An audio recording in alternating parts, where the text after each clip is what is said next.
So, welcome back to Half Past Capitalism, where we talk about alternatives to capitalism as if they were possible. This show is part of the Harbinger Media Network and is sponsored by SEAS, that's the Solidarity Economy Incubator for zero emissions here in Montreal. Today, I'm speaking with Amrita Wassan and Francisco Perez. Amrita is the Senior Director of Programs at the Center for Economic Democracy, and they are an educator, organizer, and solidarity economy practitioner. Francisco Perez is an assistant professor of economics at the University of Utah, and he's director of the Center for Popular Economics. They are both part of the team that teaches Economics for Emancipation, which is a course on capitalism, solidarity, and how we get free. And that's why they're here to talk to us today. Welcome, Amrita and Francisco. Thanks, Drew. Glad Thanks for to be here. Yeah, thank you for having us. Cheers. So the Economics for Emancipation curriculum has been around for a little while now. I'm just curious, how have people responded so far? What kind of response are you getting? Amrita, you want to talk about it? Yeah, it has been around for a bit. And I mean, I just wanted to first talk about what the curriculum actually is. And so the Economics for Emancipation curriculum is a 7-module curriculum that takes us through a deep dive in a popular education approach to talking about what is the economy. Like when we talk about the economy, what is it? What is the ways in which capitalism functions, right? And what are the alternative systems that have been tried throughout history, and what can we learn through that, as well as looking at like monetary and fiscal policy, as well as looking at how we contend with racial capitalism while looking for better representation, while also ensuring that our economic democracy and redistribution practices are in play, and inviting people into like envisioning how do we create an economy that's by us, for us, and allows us to think about, in that vision of that economy, like how is the economy responding to our needs rather than some system that the experts decide on and that we just get to respond to or exist within or try to survive within. Francisco, would you add anything to that? Yeah, the most interesting part to me has been seeing people try to form study groups around it. So our goal was that people will be able to use it as a self-guided curriculum, either individually or preferably within groups. We're getting a lot of demand for our workshops, especially after the uprisings of 2020, the pandemic. People wanted to learn a lot more about racial capitalism, a lot more about the stimulus programs here in the United States. How come they can, suddenly the government could just send them checks in the mail when they hadn't in a long time or ever. So, people had lots of questions, and we realized we couldn't clone ourselves and do a million of these. So we're trying to figure out how can we get this information out there.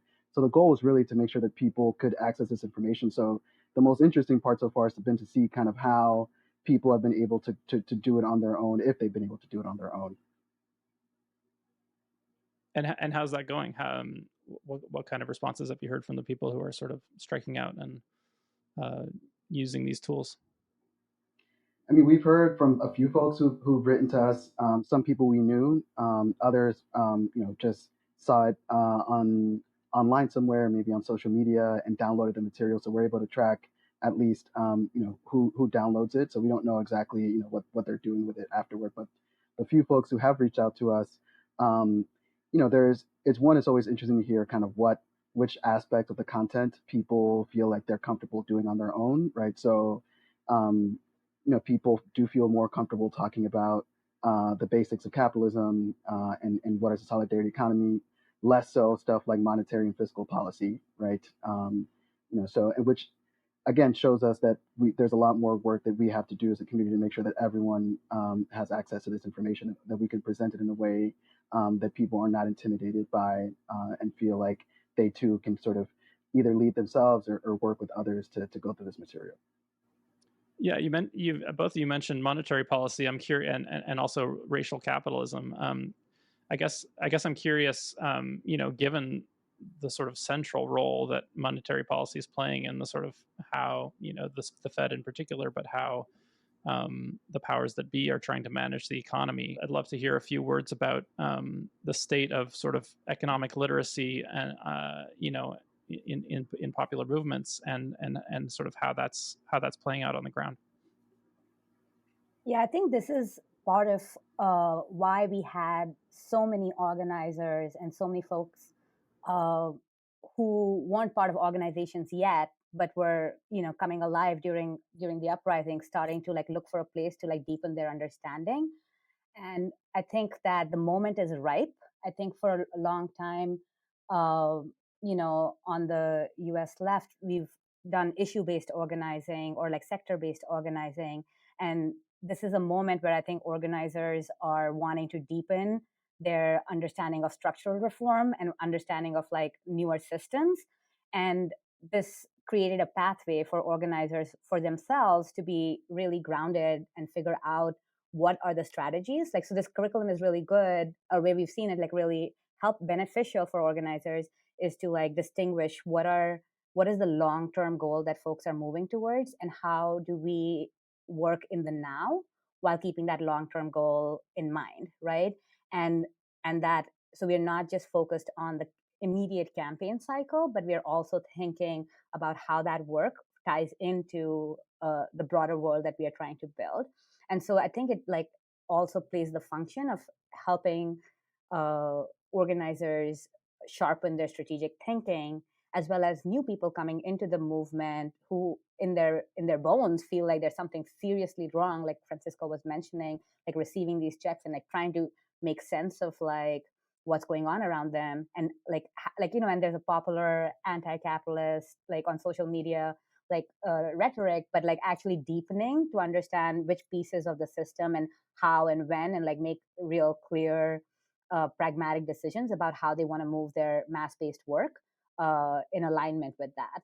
So I think that's one of the places where this curriculum has been really powerful in working with our movement partners, particularly. Yeah, I think this shows very well what we're trying to do, which is people feel intimidated by economics. People feel intimidated by discussions in the business press and the news. I feel like if you don't know these technical terms, if you don't understand interest rates or exchange rates, then you should sort of leave it to the experts. And what we try to come get across in this entire curriculum is you are an expert. You live the economy. You spend money. You have a job. And there's some places where your gut instincts can be wrong, but there are places where you have you can follow your gut, and it will lead you to a good place.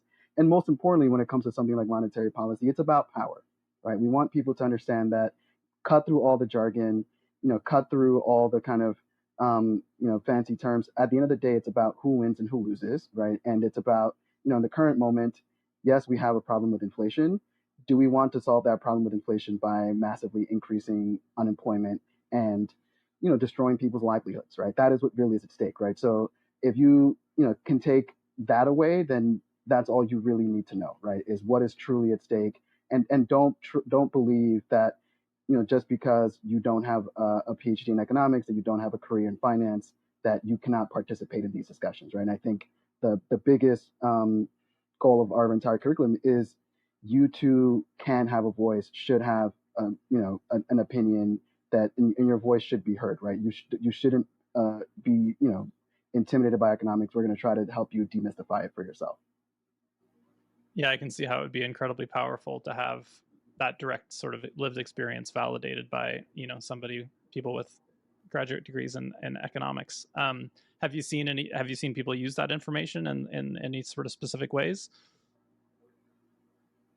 I mean, I can talk about the Center for Economic Democracy, like our even in ourselves, like like in our coalitions with base building organizations. So recently we had this win in Boston where we won participatory budgeting for the city of Boston, but that came out of like a multi-year like study with organizers about what does it take, like where are the places in the Boston charter that would need to shift for us to have the conditions to fight for what we need to fight for. And then like doing workshops in our communities to talk about giving people the confidence to like show up at these hearings and show up and demand for their needs to be met by the economy, that the economy needs to respond to our needs, or like it should be created out of, like production should be in response to what needs are, or like the government spending should be in response to like community needs, and those interests, and like what are the places for democratic governance of the economy that we want to participate in. So we've seen it like directly because, you know, the Center for Economic Democracy, other than our education work, we also work in creating democratic interventions where, you know, we focus on worker ownership, and we focus on people being able to make decisions directly about the budget, and able to make decisions directly about their economic lives. So we've been able to see that directly in our work, but also we have a cadre of trainers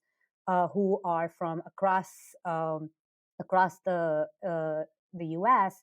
who have, you know, done this curriculum with us, but then are adapting it to their specific communities, right? And they've been able to use that curriculum in various parts of the US to like deepen the work and connect the work of like building alternatives alongside the oppositional and contestation that's very needed in this moment, and see the interrelationship between those two.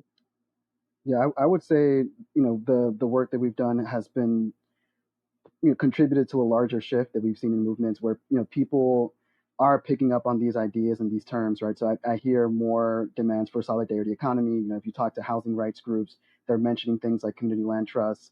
If you talk to other groups that talked about things like worker cooperatives, there's a growing movement for targeted budgeting. And then, with our work specifically, we've seen some of the groups that we've worked with use some of our ideas and concepts that we've introduced in our workshops.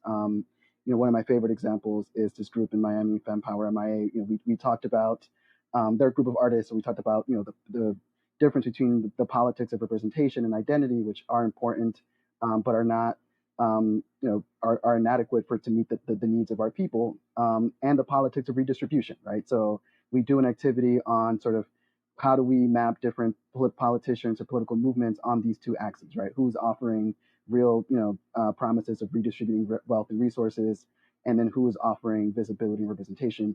And they actually put it on a T-shirt, which they then gave out to their members, right? So, very concrete and tangible. And then, just last night I did a workshop with the Dream Defenders on with another group out of Florida, which it does racial justice work. They emerged after the murder of Trayvon Martin, and they we talked about socialism. They call themselves socialists. We talked about the different kinds of socialism. And then already at the end of a 2-hour workshop, I see them talk about, well, I'm into democratic planning. I'm into market socialism. I think social democracy would be best, right? And I think that's, again, one of the things that our curriculum really adds is it helps people kind of put names to ideas that they've had, right? To help kind of clarify these distinctions and debates for themselves. We don't necessarily try to convince people that this is the correct way, but we do want them to be able to have these discussions in a more kind of fruitful way. And I hope that, in a short amount of time, we were able to accomplish that, again, just last night. Yeah, I love that participation and redistribution sort of graph, the way you put it on sort of two axes, and then you map out the different examples. That seemed like it was a really clever use of participatory education as a way to to get people sort of thinking about the examples in their own lives. And that's amazing to hear about the T-shirt. I wanted to talk about the alternatives piece. You talked about, Amrita, you talked about how the course covers a bunch of different alternatives throughout history to capitalism. Are there any particular ones that really resonate with the students who go through the course? I think what our intent is, I mean, another set of audience that I want to mention for, or like another set of participants for this curriculum has been young people. So I know that there's a lot of focus in the US on universities and colleges as a place for deeper political engagement or political education with in terms of economics. And part of what this curriculum also does is challenge that, because a lot of working class students, given like college student debt, and given that a lot of working class students are going into trade or vocational schools, and may not necessarily, like some folks are choosing not to go to college, or like college is not accessible. It's really important that working class young people who only get financial literacy education, which is like how to survive within capitalism, or right, like the financial literacy curriculum that's available in schools. And there's the folks who get to study economics at a high school level are generally in like either corporate schools or private schools, or schools that are not focused on the working class.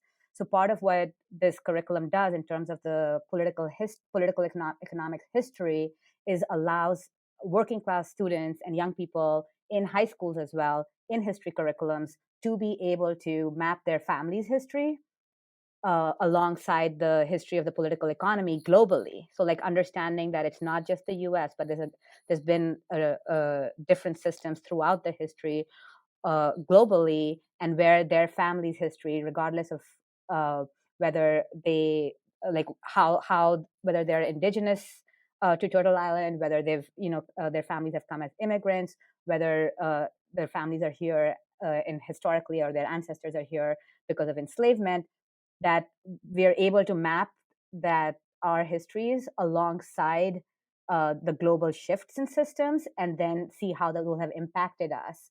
So we like to say the economy is us. Like our folks have been impacted, and this movement of our folks have been impacted by the economy throughout. And so that particular set of audiences as well. So when we go into the alternatives, it's not prescriptive in terms of like, here's the system, right? But the invitation is to like understand and embody ourselves within this understanding of the history of political economy, and then like be able to understand the distinctions, as Francisco mentioned earlier, and make choices about what is your vision, what are the ways in which you want this next transition, this post-capitalist transition, to look like. And and like getting clear and sharpening those visions, and struggling with one another, because people do in these workshops have different land at different places. So like actually getting to more complex conversations, both in the classroom, both in movement, to not shy away and go into our ideological corners, but to actually sharpen in the specifics and the complexities of what different systems have offered us over the years. Yeah, this is again, I did this workshop last night, so it's very much top of mind. And we go through 5 economic systems. We begin with neoliberal capitalism, which is the system that we all know and hate. And then we talk about the 4 flavors of socialism, or 4 different things that have been called socialism historically: social democracy, or socialism like Sweden; um, central planning, or socialism like the Soviet Union; market socialism, which people have, fewer people have heard of, but kind of socialism like post-war Yugoslavia; and then some yet sort of untried form of democratic planning, or solidarity economy, where we really try to create bottom-up economic democracy, and also talk about that in relationship to indigenous economies, or at least economies as they existed in many parts of the world prior to colonization. And I'm always surprised. People, again, depending on the audience. So young activists, at least in the U.S., tend to gravitate toward democratic planning, solidarity economy, right? They acknowledge that um, it would be time consuming, and someone comment last night was, it would be annoying, but it's definitely the best option, right? So there, you get a lot of that. So I think of the 30 people who were with us who voted in the poll last night, I think something like 20 voted for democratic planning as their favorite flavor. About 5 or 6 voted for market socialism, and the rest voted for social democracy. Interestingly enough, no one ever votes for neoliberal capitalism or central planning. Interesting. And are there? I'm curious. Are there particular historical examples that maybe are surprising to people, or that are sort of inspiring, or change their point of view in a way, if they haven't heard of them before? I mean, yeah, people are always very curious about how things work. Even in the Soviet Union, there's always kinds of questions about, how did you get a car? How did you buy a house? Where did you find your socks? Right? And then of course they've never heard of market socialist experiments, so they have a lot of questions about that. So yeah, people are it's been interesting, because I feel like when I was a college student, there was definitely most young people were averse to the idea of socialism, and now it's more curiosity of like, okay, what is it, right? Like, I kind of want to learn more. What are you talking about? And then again, people have very limited exposure to these other systems. So there's all kinds of questions about, very mundane things. And then also like, how do they handle the environment? How did they handle, what about gender and race in these places? What about sexuality? So there's a ton of curiosity. And then I should add, with, we also do these workshops with more, um, with folks who wouldn't identify necessarily as activists or as organizers or even as socialists. And there, it does tend to shift. You do see more support for social democracy among just sort of ordinary people, working class folks, who again don't necessarily identify as movement people.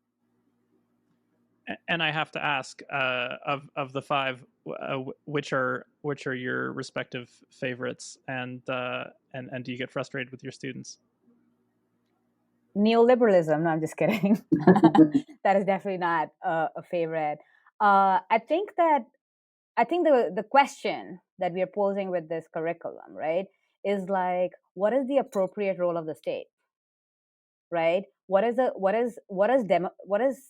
we say democratic planning, right? Where is the appropriate places where we are democratically governing resources together? The questions we are asking is about governance and ownership, right? And there are geographical differences in the US right now in terms of like, so participatory budgeting in a city like Boston, and if you tried that democratic planning example in Miami, in this context, in this conjuncture right now in Florida, it's a question of strategy, right? So for me personally, it's more about um, like, we do not know what this next system uh, specifically looks like. And I think that like part of the work of our movements and part of our work right now is to clarify that, and to clarify that across geographical differences in a context of like neo-fascist white supremacist takeover of like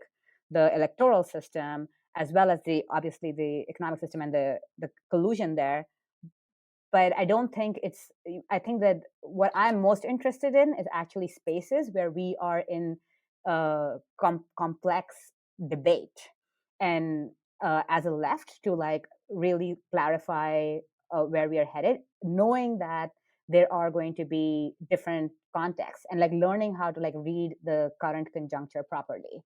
And I think like that kind of strategic thinking with these different examples. So there's aspects of market socialism that allow us to think about how production can be organized, for instance, but we may not necessarily like have a Hungary style role of the state in the same way, right? So I mean, it's a question of like, what kind of like, how are we defining the role of the state in production? What sectors of production does the role of the state matter the most in? Things like that. Like, those are the kind of complex questions we want to create space for through this curriculum, so folks can get into that level of like articulating a vision for the mass work that we are doing, or for young people to start like building towards in terms of their work.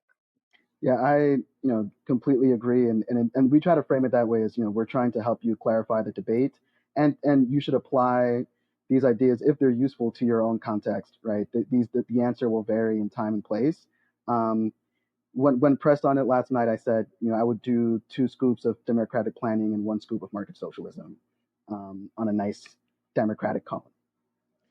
Sounds tasty.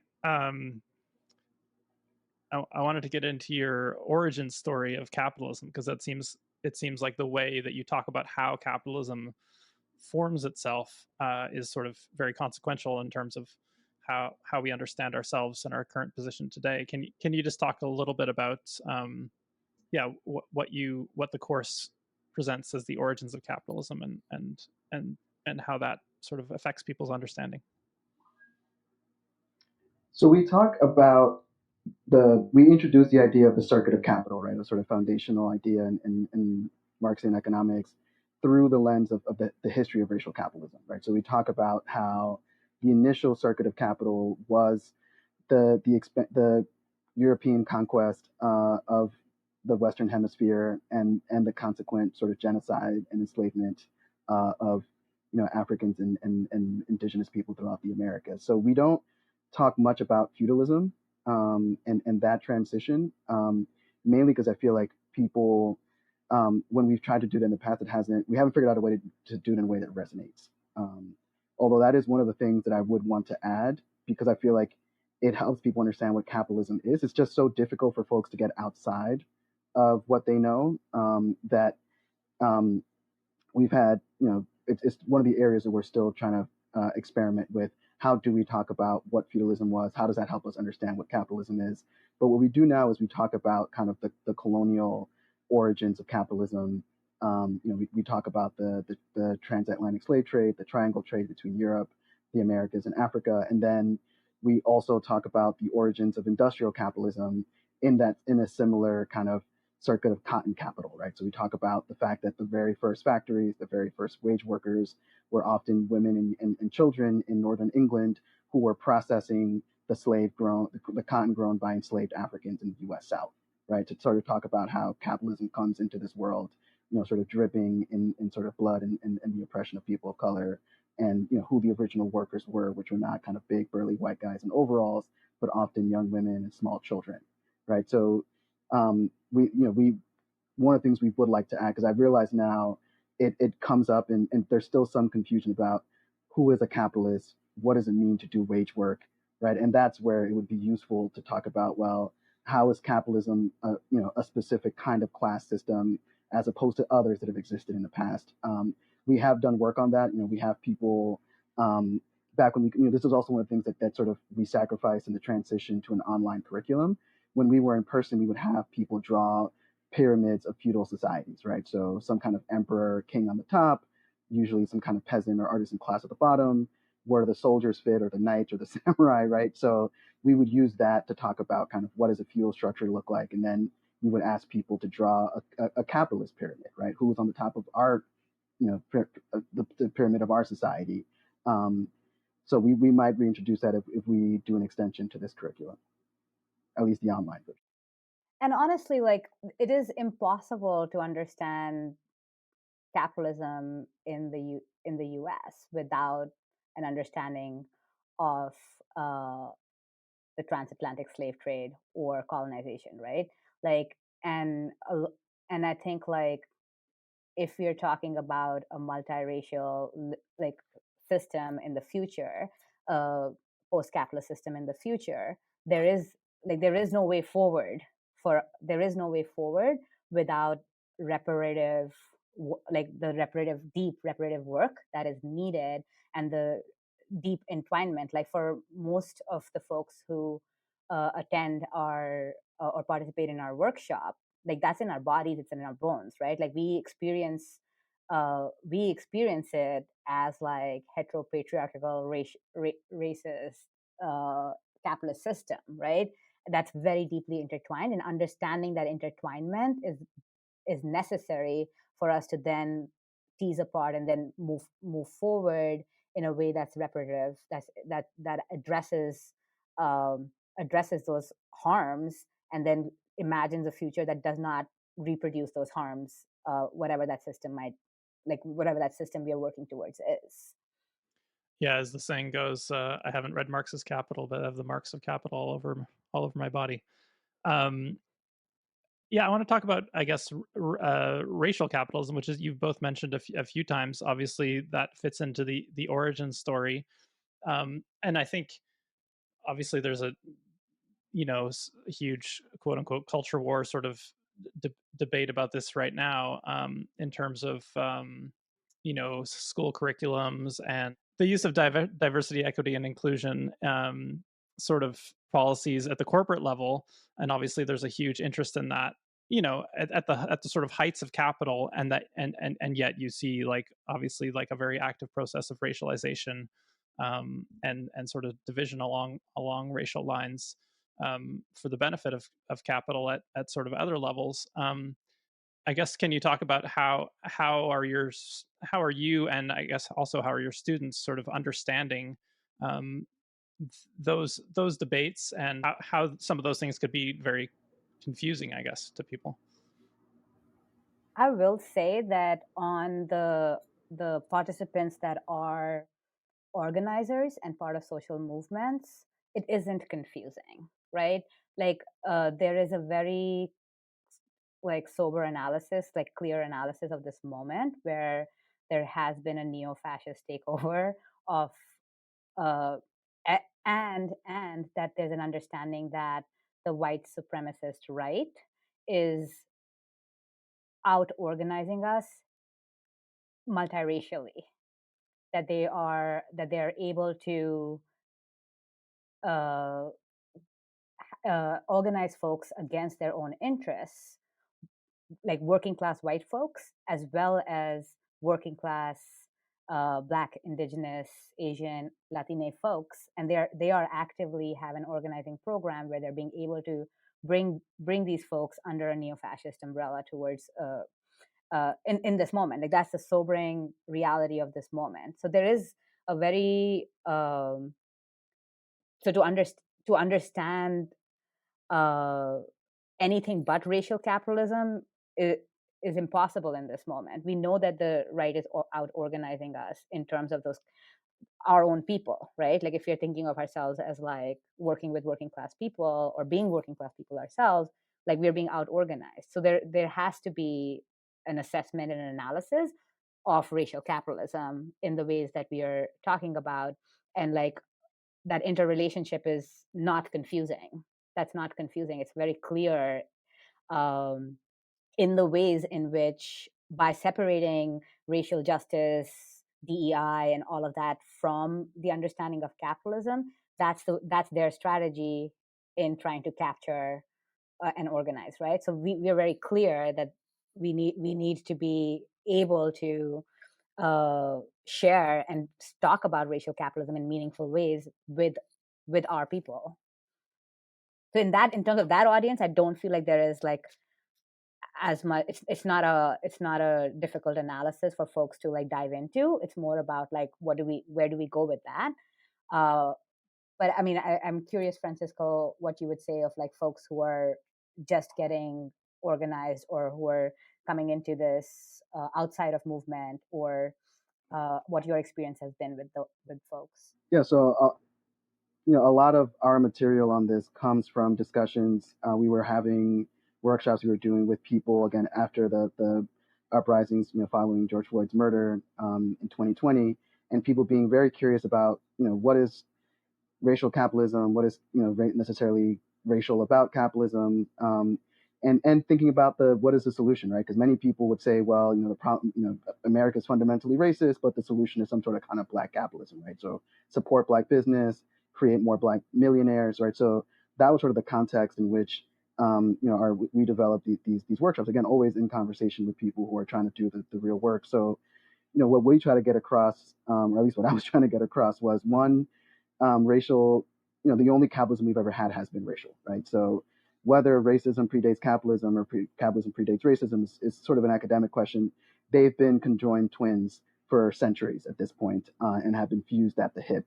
And therefore, to be an anti-racist is to be an anti-capitalist, and to be an anti-capitalist is to be an anti-racist, right? So, again, that's why we use the philosopher Nancy Fraser's framework of sort of the redistribution recognition paradox, is because there's sort of one approach to this which says, let's focus on kind of the worst forms of identity politics, right? So, we'll have a Vice President Kamala Harris or President Barack Obama, and put as many sort of black faces in high places as possible, while a large number of Black Americans and other people of color go, without adequate housing or affordable housing, without access to healthcare, going to low quality schools, et cetera. So I'm like, we don't want to do that. But then sort of the typical socialist program of just healthcare for all, housing for all, employment for all, also ignores the very serious, specific racial impacts of something like police brutality. I'm like, we're supposed to be materialists.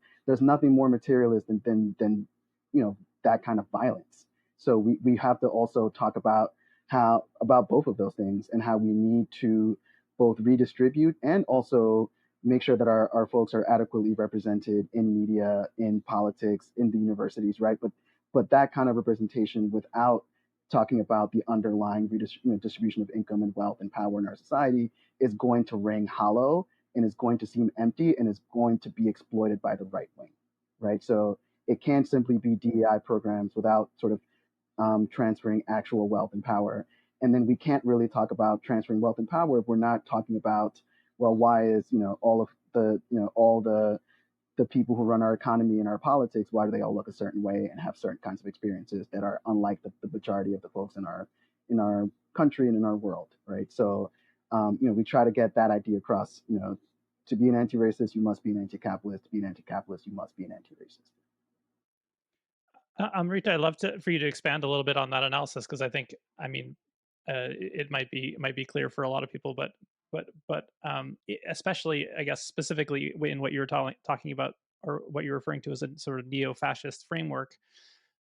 What is the sort of role of racialization? Given that, as you said, they are recruiting to some extent, uh, people with of a variety of skin colors into their sort of authoritarian movement. How is sort of racialization being used or shifted by those forces?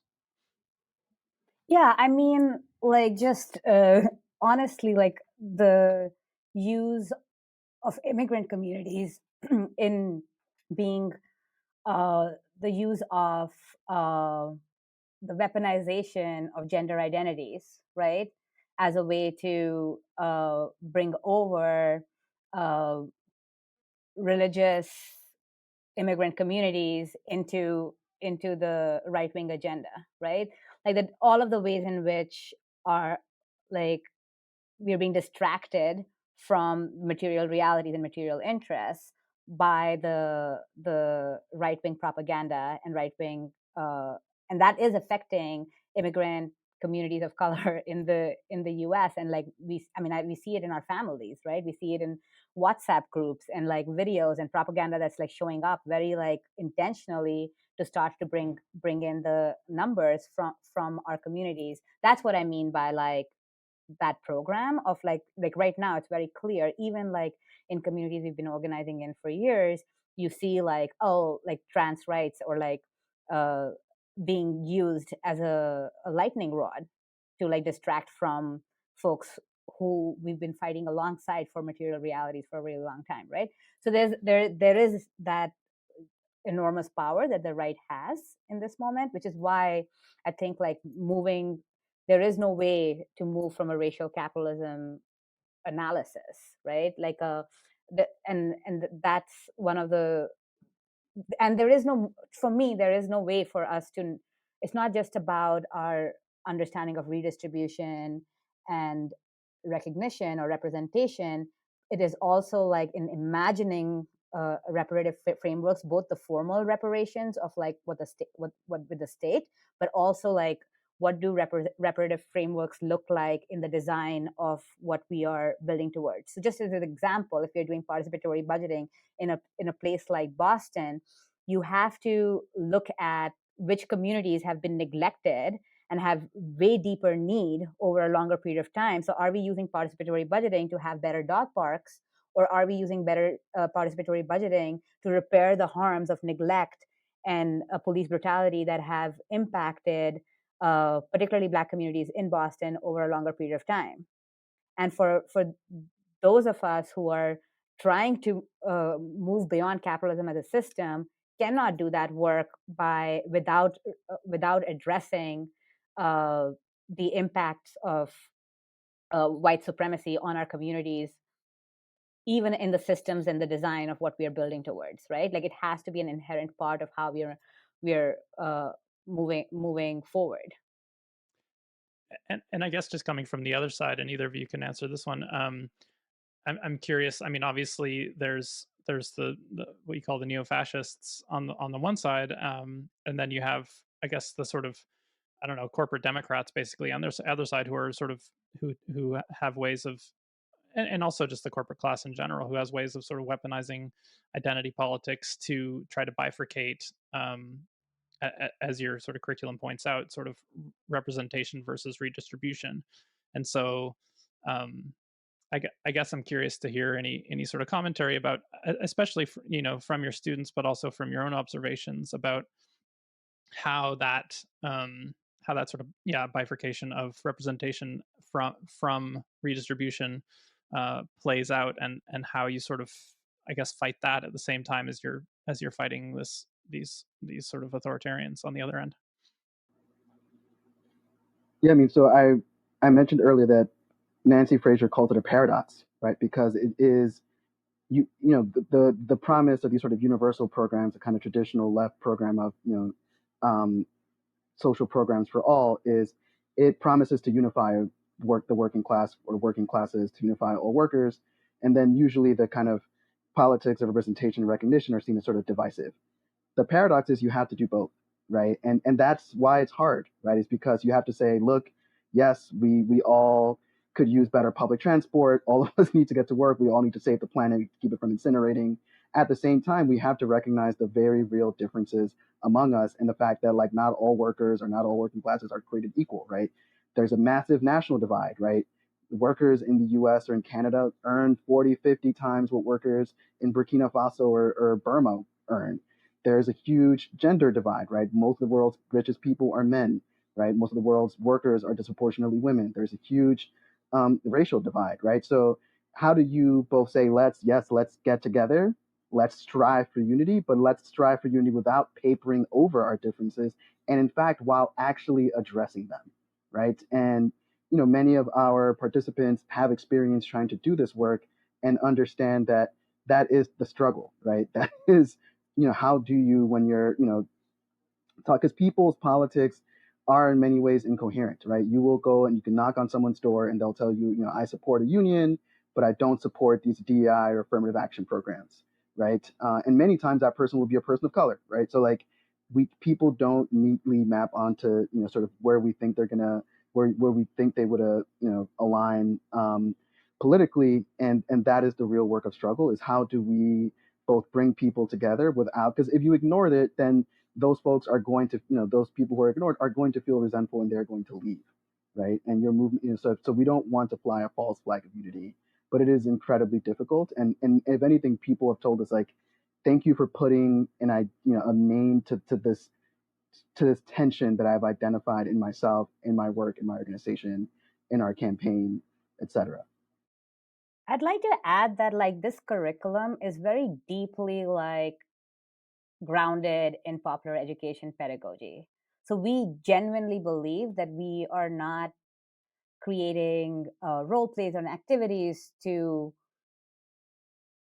impose an understanding on folks. We deeply believe that people have these experiences, and what folks need are spaces to practice the kind of struggle that Francisco is talking about. So it's about like actually naming the contradictions and practicing how we talk through those contradictions together, and having these spaces to like surface those contradictions and talk about them together through this curriculum, rather than like prescriptively like these are the answers, right? And so that's the most beautiful moments I have seen with this curriculum, particularly in this time period of like multiple crises where a lot of people are curious and wanting to engage, is like being able to slow down with one another, being able to move through these role plays and these scenarios to actually surface their own analysis, and be able to be in a structured controversy and debate and conversation with one another around what those are. And in clarifying those contradictions itself, that is also to me that is moving us forward in itself. Like, so our hope with this curriculum is to create spaces where people actually have the opportunity to name, identify, and get very clear about where those contradictions are, and be able to like talk in meaningful and specific ways about them. So it's not like us prescribing, this is the answer, this is how we fight the neo-fascists, so this is how we, it is that unless we understand and talk about racial capitalism, unless we understand and talk about redistribution, representation, paradox, unless we understand the social reproduction of capitalism and over time, like we are not going to be able to meaningfully and thoughtfully move forward. And I'm curious about I guess, the sort of streams that you're, I guess that you would hope your students would go into, and sort of where they are going with this. Do Is there sort of any kind of prompt to participate in like a solidarity economy movement, or to start co-ops, or to start participatory budgeting initiatives, um, or join socialist organizations or whatever it is? Yeah, I'm curious, sort of what kinds of prompts you have at the end of your at the curriculum, but then also what that looks like in reality. Where do people end up? We do not connect people to existing organizations of any sort. However, we do get like follow up around like, uh, or there's been a lot of follow up, and we have like evaluations after every workshop that we do, where folks are asking for like, where can I learn more about this? Do you know of organizations working on this? So we will get like those kind of requests.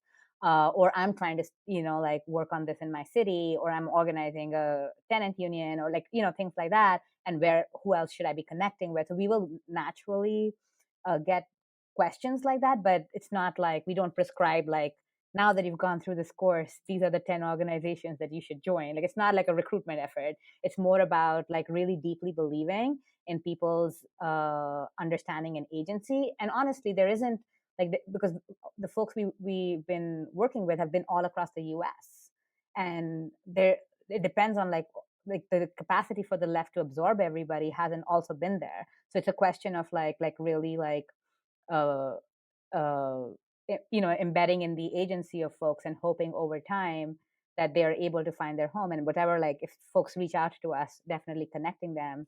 And like these study groups have continued, so folks have been self-organizing into study groups, or self-organizing. There's people who found each other through these trainings who then continue to work together. Things like that have definitely happened, but we're not we don't prescribe like, here's the 10 organizations you should join right this second.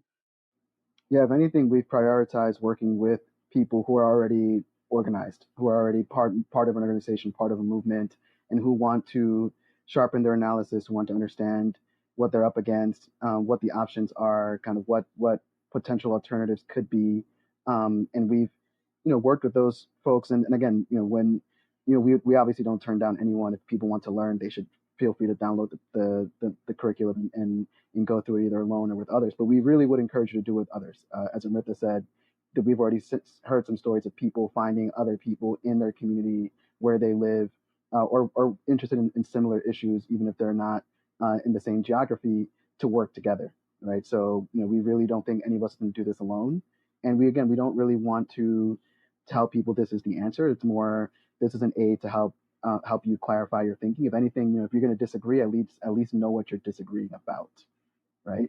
So that you're not having discussions that go in circles. And we touched on this a bit earlier, but I was wondering if either of you could speak to I guess the importance and the strategic uh, necessity and benefit of having people outside of the economics profession who can speak to sort of economic issues with authority, and yeah, in the public sphere. That is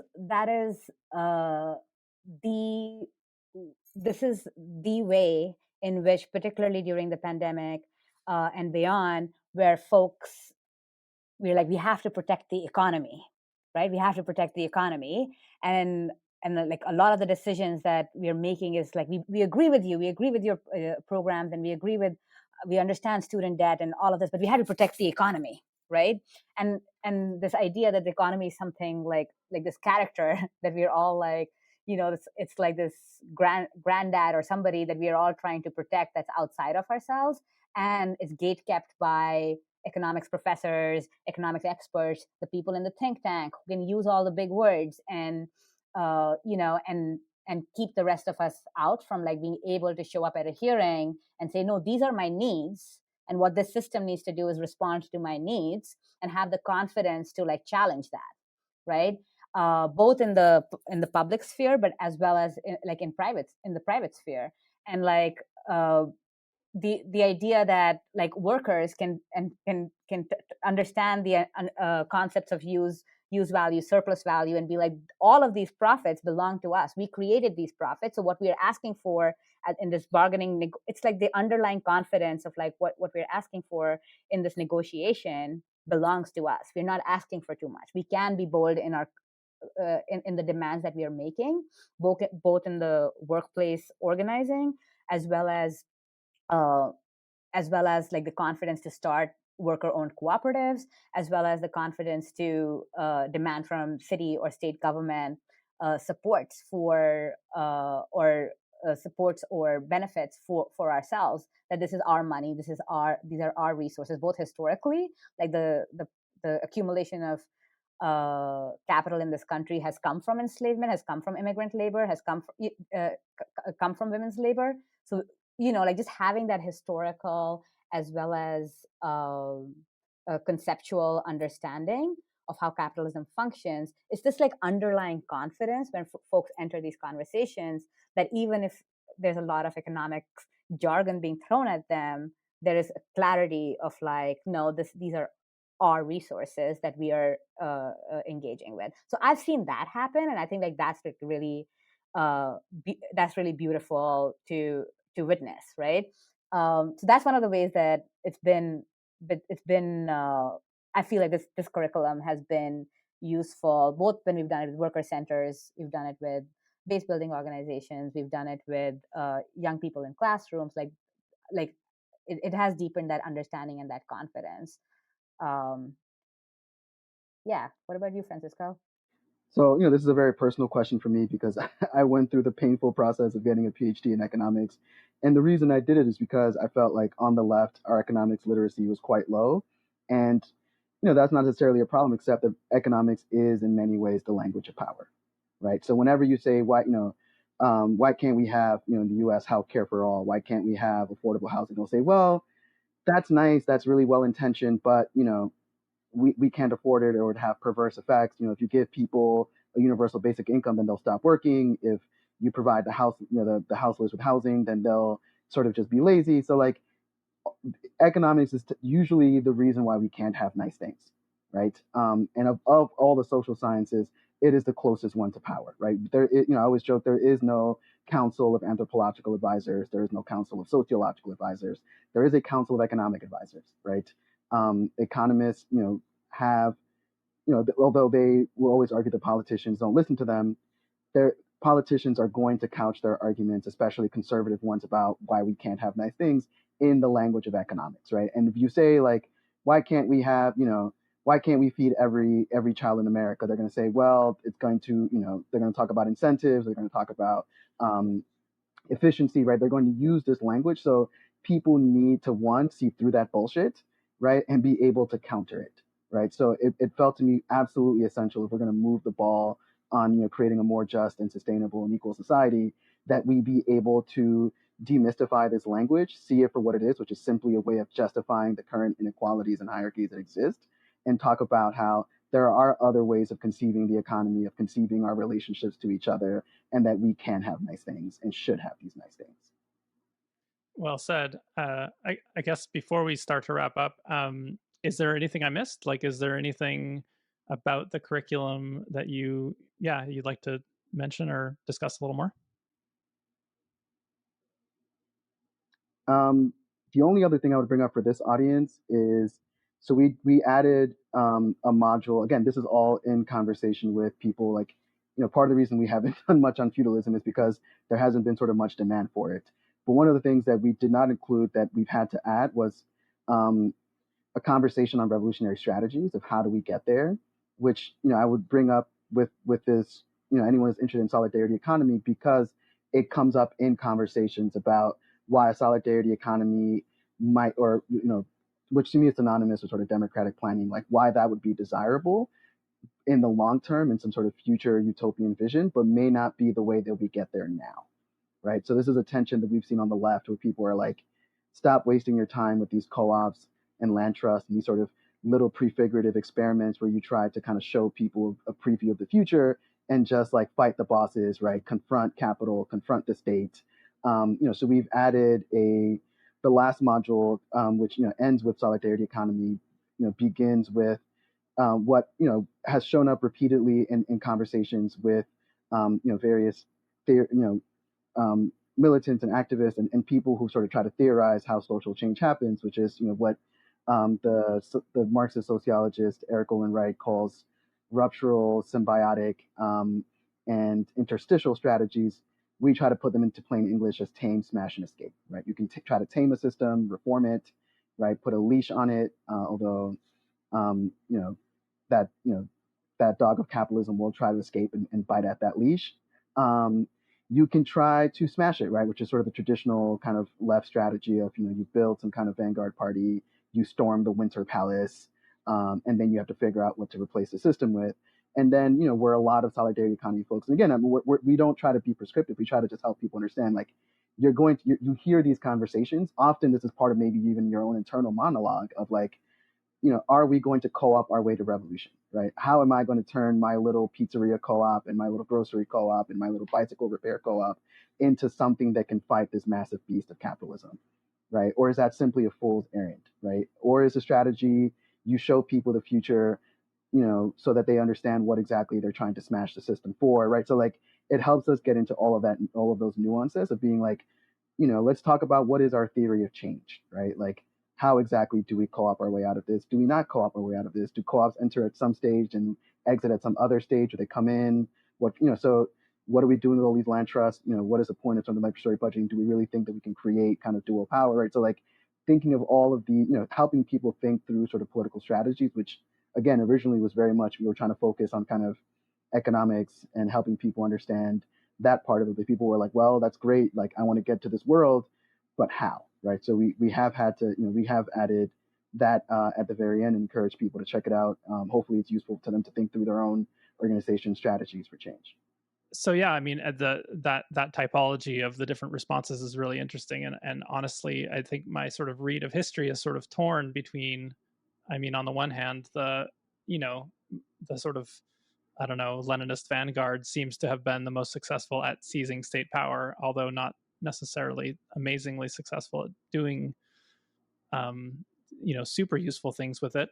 Um, but on the other hand, if you look, you mentioned feudalism at the beginning there of your answer, and certainly feudalism seems to have been replaced by capitalism through like a multi-hundred-year series of crises, where each time the sort of system would go into crisis, there would be these sort of emergent forms of social organization that turned out to be turned into capitalism that would sort of get a little more power each time. And so yeah, I guess I'm just curious which of those two models, that sort of incremental change in social relations versus the epic power grab,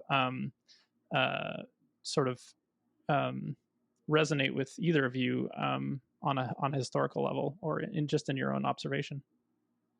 Yeah, again, we try not to be prescriptive. What we try to do in this module is really help people think through, we have had historical examples of different movements using these three different strategies. And you can use history as a guide. Obviously, history doesn't repeat itself. Just because the transition from feudalism to capitalism looked one way doesn't mean that the transition from capitalism to socialism, if it ever happens, will look the same way or look similarly. We try to help people understand what are the advantages and disadvantages they can anticipate, right? Who knows what will happen, but to the best that we can, what are the kind of promises and pitfalls of each approach, right? So, and we, in response to people who felt it was way too abstract the first time we presented it, we decided to present it in the context of abolition of slavery in the Americas in the 19th century, mainly because that's something that people know something about, and it's happened long ago, enough ago that we can evaluate the different options, right? So there were attempts to kind of tame slavery, right? To regulate it. We point to laws that said, you cannot whip your slaves on Sundays, right? And they sound ridiculous because, we're trying to make the point that often these reformist strategies seem very sensible at the time, right? I'm sure there were many moderates who were like, I don't like, slavery, but, we can't completely upend our society, and therefore let's just try to kind of regulate it, make it sort of kinder and gentler and less savage. They seem ridiculous in retrospect, but those attempts were there, right? So let's limit in the U.S., let's limit the expansion of slavery to certain states, for example. There were historical examples of people trying to smash slavery. There were dozens, if not hundreds, of slave revolts. the vast majority of them failed, right? At least on their own terms, right? So that you can argue that over time they kind of eroded the system of enslavement, but and their own, most of them were put down. The only successful example we really that is very clearly and obviously successful was the Haitian Revolution, right? And there you face the issue of, okay, you have won, right? You've defeated the French, you have liberated yourselves, but you are now surrounded by slave powers who want to destroy you, right? And we've seen how obviously not everything that's happened to Haiti in the last 200 years is due solely to this one event, but a lot of it is, right? So if you do successfully smash a system, the question then becomes, what do we replace it with? And in the Haitian case, we saw that many of the Haitian leaders post independence actually tried to kind of revive the plantation system, because you had an economy that was built on exporting sugar and importing everything else, including food and the armaments they needed to defend themselves. Um, we also had plenty of examples of slaves trying to escape the system. We literally had maroon communities sprinkled throughout the Americas, right? And there you saw too the pitfall. The promise of that strategy is you can get out immediately, right? Those folks, that was a much sort of surer route in the short term to freedom than trying to organize your fellow enslaved Africans into a massive revolt that was likely to be crushed and or betrayed, right? But then we saw with many maroon communities, one of two things happened. One, very tragically, many of them were co-opted, and were able to negotiate a kind of modus vivendi with the slave powers, where they said, okay, we'll let you be free, but you are going to then help us catch other escaped slaves, right? So you see the very tragic phenomenon of maroon maroon enslaved folks capturing and bringing back into slavery other folks who were trying to join them, right? So if you think about the example of like the Jamaican Maroons in the 19th century, in the late 18th century, in that case, or you were simply crushed, right? So we always point to the example of Quilombo do Palmares in Brazil, which was one of the most famous, one of the largest Maroon communities in the world, which was able to survive because of the war between the Portuguese and the Dutch. But eventually, the Portuguese drive out the Dutch, and they focus on destroying this community, murdering most of its members and re-enslaving the rest, right? So, you can think about, or you can think about the labor movement, right? So there's definitely an accommodationist labor strategy. We have in the U.S. the National Labor Relations Board, right? There is an entire kind of bureaucratic apparatus that tries to tame labor. There are definitely labor folks who have tried to smash the system. Again, your kind of typical labor vanguard Leninist party. And then we have now a whole movement of worker co-ops, right? Of people saying, well, we're not going to get rid of this thing, but maybe we can create little islands of freedom, right? So, what can you expect? You might be co-opted, you might be crushed, or you might win, right? So who knows? Everyone, again, you choose your own adventure. If I knew what, if I could read the future, if I knew it would work, I'd be doing it right now. So, the purpose of this part of the workshop is really just to help people think through how exactly do you think this is going to happen.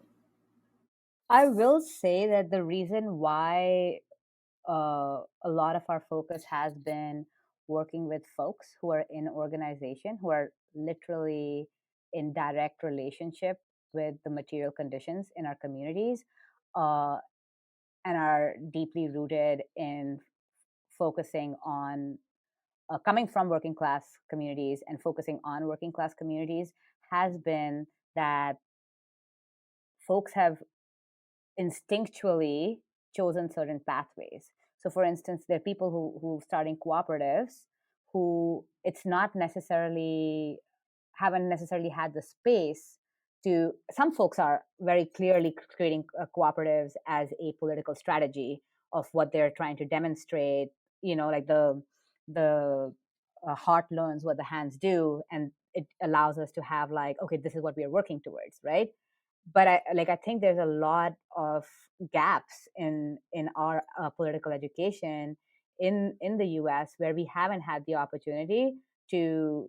We've been responding to material conditions on the ground as working class, particularly working class people of color, where we are trying to like win housing, prevent evictions, ensure end wage theft, where we are in these moments, and we're moving instinctually towards certain campaigns or certain efforts because we need to, out of like survival and out of functioning. And we haven't actually had the spaciousness, not always have had the spaciousness to be able to pause and look at the whole spectrum of strategies available to us pause and understand what the current conditions are, and then move in intentional ways to like connect these strategies to one another, right? Like to be able to say dual power. I don't think that like I don't think that we are there yet, like in terms of like majority of organizers and majority of folks working in community-based organizations haven't had that spaciousness and that development to be able to enter these conversations, but they have the deep knowledge of material conditions on the ground. So to me, it's not an ideological conversation that we have, um, and it's not a super pragmatic conversation that we have. I think it, to me, the promise is in working class organizers being actually having the spaciousness to make sense of this moment and being able to create the spaces for them to be able to do that, rather than folks in academic institutions or certain certain think tank organizations deciding what that strategy needs to be. Like we believe that we are capable of doing that as folks who've been organizing for so many years, right? So that's what I'm interested in. I'm interested in like how the smash, tame, escape strategies can all speak to one another and meet the material conditions of the moment while also keeping our eye on what is that system that we are trying to build. And I'm not interested in doing that by myself or having a position as an individual. I'm interested in doing that with folks who are working with working class people, be it in labor formations or in like the social movement left formations. Like that to me is where the promise is at. Tell me more about where we can find Economics for Emancipation. It's economics, the number 4, emancipation.net. And that it's a work in progress. Like we are constantly, it's a dynamic curriculum. We are constantly making changes and wanting to add more modules based on what we're hearing from folks that folks need. So we have a form on there for you to, it's all free. You can download the whole thing free, but also we have a form on there for you can like reach out to us if you have suggestions for other aspects of understanding the economic system or the alternatives in that you need or your group needs or the folks that you're studying with need. Yeah, we're open to that dialogue and supporting folks finding the right resources or creating some more modules that would help folks. It's a labor of love. It's in progress. It's dynamic. It's just one offering. We know that there's a lot of incredible curriculum out there, and we're hoping that folks are able to use this the way that they need and want, and like change and develop it the way they need and want in their work in the world. Amrita and Francisco, thank you so much for taking the time. Thank you. Thank you so much.